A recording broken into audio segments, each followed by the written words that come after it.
লাগেই তো অ্যাটেম্পটে খুঁজতাছ, রিক্সে পড়তাছ। Attempt ফাটলে Naga Saga হয়ে যাবো গা, তুই আর খুঁজে পাবি না। আমার কাছে ধরা খাইছে, অ্যাটেম্প ধরা খাইছে। কিন্তু তুমি টাকা দিচ্ছ কেন? এর আগেও 10,000 টাকা দিয়েছো। কেন, তোর মা আমার মা না? মায়ের জন্য সন্তানের কর্তব্য আছে না? তোরে কইলাম অ্যাটেম্প ধরা খাইছে, শুধু যাবো গা। চান্দু, তোমার এই উপকার আমি কোনোদিন ভুলবো না। এই টাকা আমি শোধ করে দেব। ওখান যাবি? আর যা।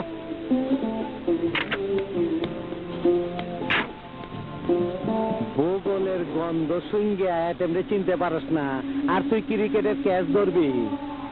ওরে হালা রে, এমন খেট্টাস বিলের এরকম চেহারাটা আমি নিজেই তো চিনবার পারতাছি না, পাবলিক চিনবো কেমতে?